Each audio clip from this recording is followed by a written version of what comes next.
tinawagan ako ng agency para naman ipasa ko yung papers ko. Inaayos nila bukas. Mag-e-extend na naman ako ng ng visa ko. Pangalawang extend ko na yon.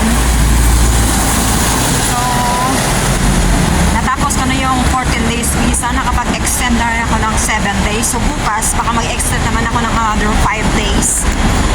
Kasi hinihintay ko yung papers ko. So, baka linggo, doon ako sa Macau mag-i-extend. So, sana bukas din naman ako magka-problema sa pangalawang extension ko. Sabi nung agency, wala, huwag ka magkalala.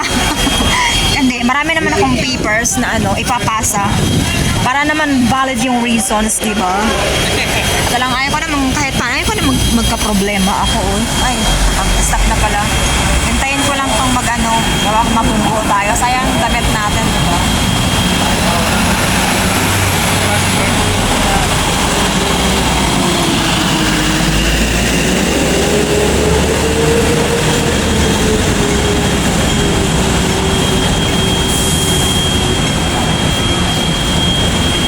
Karamdam na ako ng gutom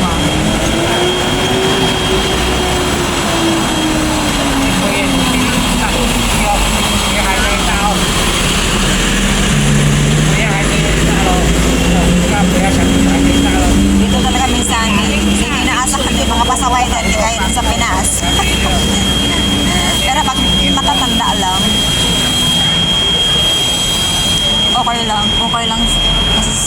Naman sila, residency naman sila eh. So okay lang, kaya medyo may pasaway sila.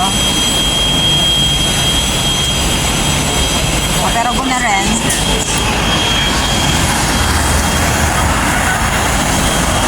maghahanap ako mamaya ng hanap ako ng bag. Kasi nga, pag pumunta ako ng Macau, kailangan napasak lang yung dadalhin ko, tsaka isang sabi ni ma'am, isang eco bag lang wag mong dadamihan. So, yung luggage ko, iiwan ko dito sa HK. Unti lang, pang 1 month lang na damit ang dadalhin ko.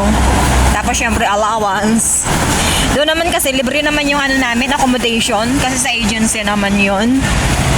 So, di naman ako masyadong mag-alala, pero kailangan ko pa rin ng pagkain para sigurado na rin. Ayaw ko naman magutom, di ba? Ngayon mag-iikot-ikot ako dito, hahanap ako ng backpack. So medyo malaki-laki rin kasi nga syempre pambahay at saka panlakad na rin. So baka magtsinelas lang ako para mas komportable. Maghahanap ako ng tsinelas. Tapos eco bag na rin. May eco bag ako kaso parang hindi ako komportable sa eco bag na nadala ko. So maghahanap ako ng mas komportable ako para naman yun ang gagamitin ko.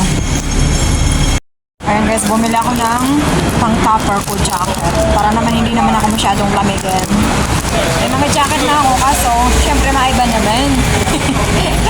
Laga-laga naman. Paano naman maiba? Syempre na rin sa sarili, di ba? Kung saan regalo ko sa sarili ko.